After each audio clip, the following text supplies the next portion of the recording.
Today's topic is orbital hybridization, more specifically atomic orbital hybridization and valence bond theory. Orbital hybridization can help us explain the geometries that we were studying previously, things like tetrahedral geometry or trigonal planar, linear, and more. The first type of orbital hybridization we're going to look at is something called sp3 hybridization. And we're going to consider this hybridization around a carbon molecule. Recall that an atom of carbon has 4 valence electrons, and according to its electron configuration, we have 2 electrons paired up in the 2s orbital and 2 electrons distributed among 2 different p orientations. This means that we have 2 electrons residing in this orbital and another electron residing here and here, let's say. Now, sp3 hybridization happens in the case of tetrahedral geometry. You may recall that the tetrahedron looks like this. A central atom, such as carbon, bonds to 4 other carbon atoms with tetrahedral geometry and 109.5 degree bond angles. So if we look over here, p orbitals are at right angles to one another, and the s angle is a sphere. So how are these valence electrons going to bond in such a way that they can accommodate tetrahedral geometry? We have a problem on our hands. Orbital hybridization to the rescue. The s orbital here is going to hybridize with these 3 different p orbitals and form some new shapes. Those new shapes are going to look like this. Notice there's quite a few things going on here. We have new sp3 orbitals, 4 of them, with each of them having some s character and some p character. They are distributed in space so that we have 109.5 degree bond angles. This means that each of these can now accommodate 1 electron. And you can see by the way these electrons are distributed, they are ready to bond. So we can think of each electron as residing in an individual sp3 orbital, all of which are identical. One thing to keep in mind about orbital hybridization is that the number of hybrid orbitals is equal to the number of pure atomic orbitals used in the hybridization process. We just saw that we took a single 2s orbital and combined it with the 1, 2, 3 different p orbitals. That's a total of 4 pure atomic orbitals that sum to 4 individual sp3 orbitals. Again, we see them over here. 1, 2, 3, 4. Now let's look at a specific example. We can examine the overlap of carbon sp3 orbitals with hydrogen 1s orbitals to form the molecule methane. Notice that our central carbon has the sp3 bonding orbitals, the sp3 orbitals that we just spoke about, and each of those have an individual electron. Hydrogen has a 1s orbital and 1 electron. So when hydrogen overlaps with an sp3 electron-containing orbital of carbon, a sigma covalent bond is formed. And we have this 4 times. This is the first time we've introduced the terminology sigma bond. This is to actually describe this specific kind of hybridized bond, and later we're going to see how a sigma bond is different from something called a pi bond. sp3 hybridization also exists for molecules like NH3 and H20. NH3, as you may recall, has an electron pair geometry that is tetrahedral. Therefore, it also needs sp3 hybridization. However, it's a bit different from the methane molecule that we just looked at. There are 3 sigma covalent bonds.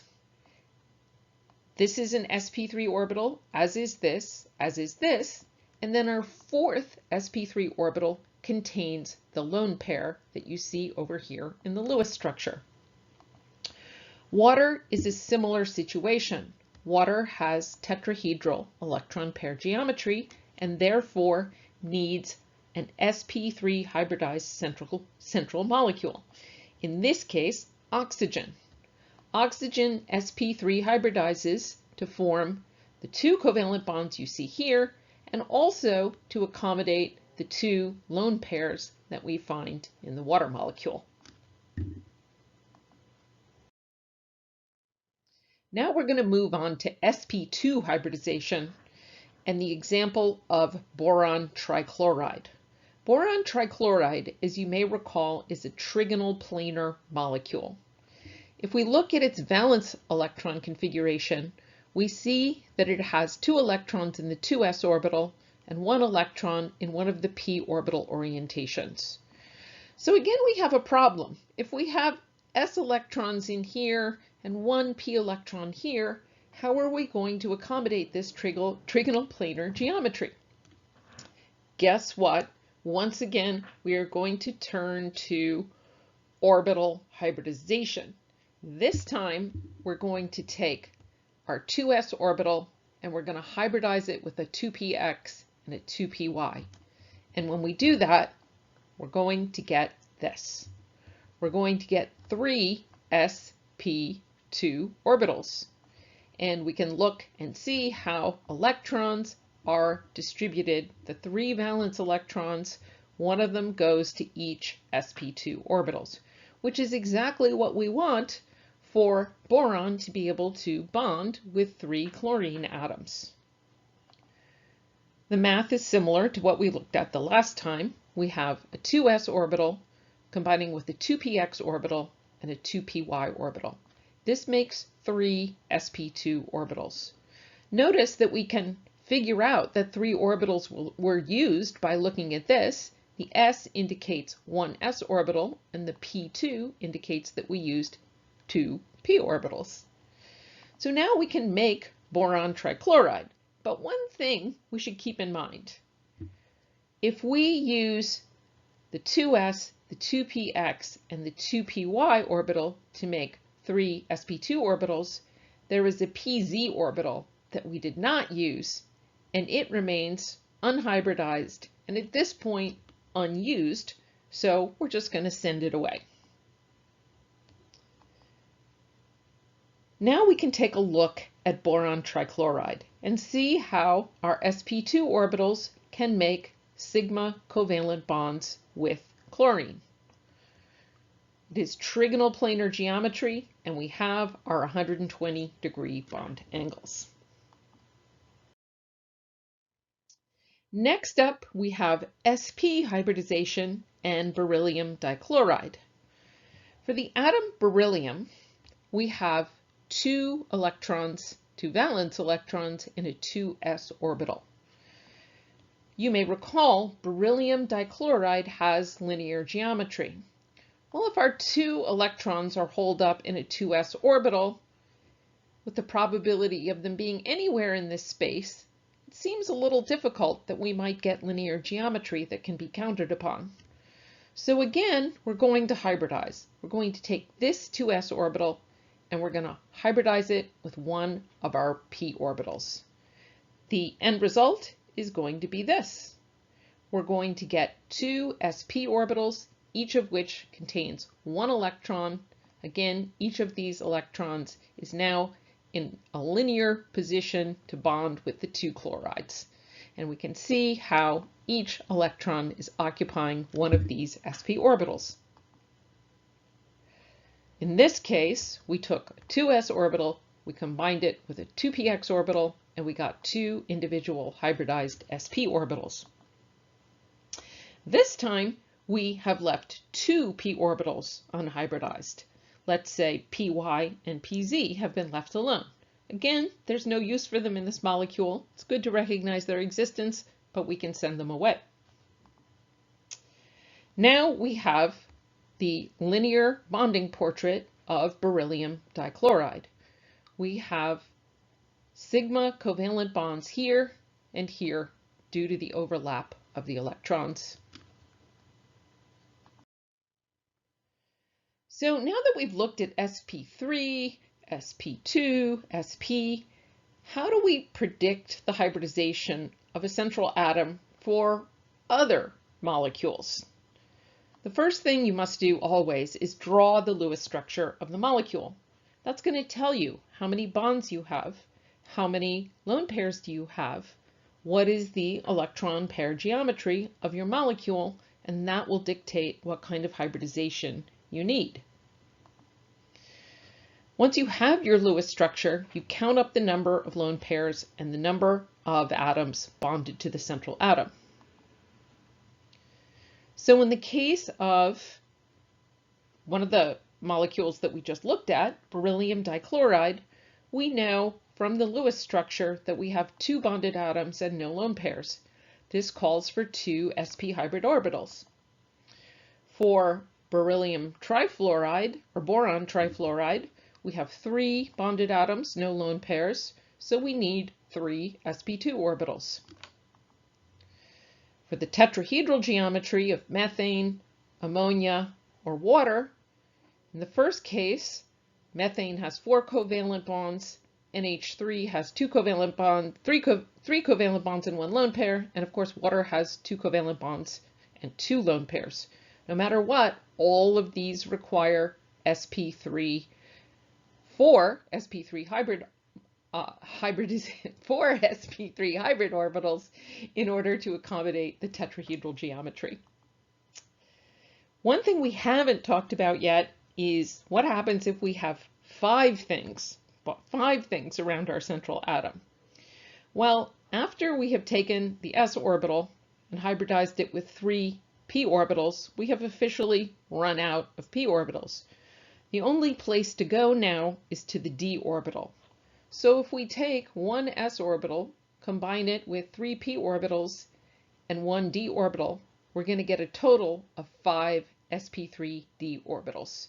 And that will allow us to have the geometry and the bonding we would expect for a PCl5 molecule, with phosphorus being the central atom having 5 bonds. It then follows that for something like sulfur hexafluoride, where we have 6 bonds around the central sulfur, we're going to have to bring in another d orbital. And by combining the s, the 3 p's, and the 2 d's, we can have 6 sp3 d2 orbitals. So this is the process for figuring out what kind of hybridization you need. You just look at how many things you have around your atom, and you figure out the hybridization state that is required.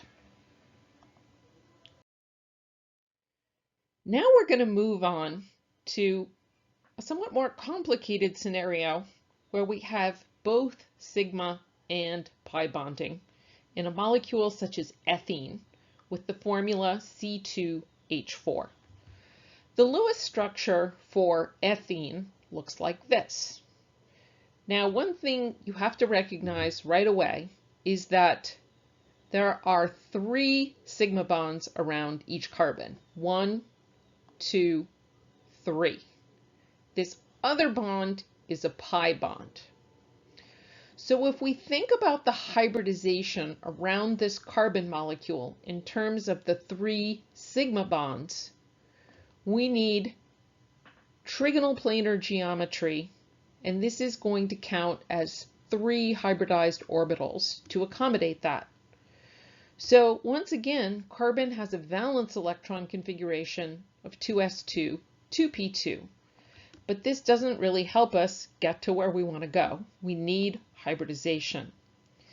In order to accommodate the 120-degree bond angles and the trigonal planar geometry here, carbon will undergo sp2 hybridization. It will form 3 sp2 orbitals, each of which has an electron in it. Now, this leaves a remaining 4th valence electron in an unhybridized 2pz orbital, and this is the electron that's going to be responsible for the pi bond. We'll see how that works in just a moment. So if we focus our attention for the moment just on the sp2 hybridization around each of these carbons, notice we have 2 carbons here. So everything you think about here is in stereo. Once here and once here. Okay, so if carbon is sp2 hybridized, it has sp2, sp2, sp2, and can make 3 bonds. 2 of those bonds are with the hydrogens, and the third bond is the overlap of the sp2 of one carbon with the sp2 of the other carbon, each contributing 1 electron. Okay, so this explains for each carbon how we have trigonal planar geometry and accounts for all these bonds except for the pi bond. So now we're going to turn our attention to our unhybridized p orbital. And we're going to keep in mind for each carbon there is an unhybridized p orbital with an electron in it. So these p orbitals are perpendicular to the actual trigonal planar geometry, but they're parallel to one another, and they can form overlap. So these electrons in the unhybridized p orbitals from each carbon can come together and form a pi bond. Now the thing about this pi bond is it doesn't just reside on one side of the molecule, top or bottom. In fact, it can move around. It can be up here or it can be down here, but it is just one single pi bond. Now we can look at this all together in a more schematic way that might make things a bit clearer. Again, we have our 2 carbons, and each of them are sp2 hybridized in order to make bonds with the hydrogens and with each other. The pi bond is, of course, above and below the plane of the molecule, as we just discussed. Do not be confused by the fact that pi bond is written twice here. This is, in fact, a single pi bond, one pi bond only. And when we look at a double bond, we will always know that one of these is a sigma bond and the other one is a pi bond. There are cases where we have triple bonds. This is true for the molecule ethyne, sometimes referred to as acetylene. Either works. And in this case, we have between the 2 carbons, we have a sigma bond, and then the other 2 bonds are pi bonds. These bonds here and here are also sigma bonds. So once again, we have to take the valence electron configuration of carbon and think about how we're going to make this work. Carbon is making a single sigma bond to one hydrogen and a single sigma bond to the other carbon. This is basically calling for 2 bonds or sp hybridization. So both carbons undergo sp hybridization so they can make linear bonds with hydrogen and with each other.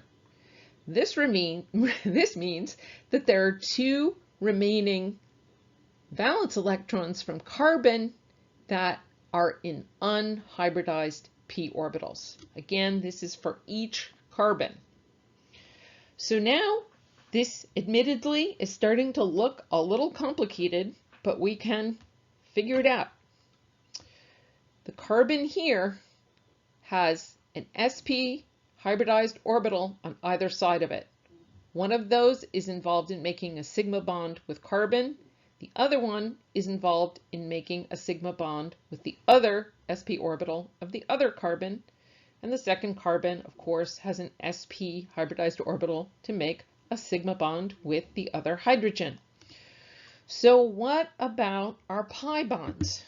Well, notice here we have an unhybridized pz orbital that has an electron in it, one for this carbon and also one for this carbon, and then a py orbital, also unhybridized, 1 electron in this one and a second electron in this one. These are ready to make pi bonds. Let's see how that looks. So we have two pi bonds now. We can call this slightly darker shade of blue pi bond 1, and this other lighter shade of blue pi bond 2, formed just like we saw before from the overlap of electrons in the unhybridized p orbitals and allowed to exist above and below the plane of the molecule. It's worth noting that these pi bonds are at right angles to one another, which is what we would expect of p orbitals. Now, there's always a lot more to say about VSEPR theory and atomic orbital hybridization and valence bond theory, and how well it all works. It does work pretty well for carbon, nitrogen, and oxygen. There are more scenarios we could discuss here, but this should give you a good foundation for now. Replay the video as needed. This is complicated stuff, and it takes a little while to absorb. But whatever you do, do not despair, because you most assuredly can figure it out.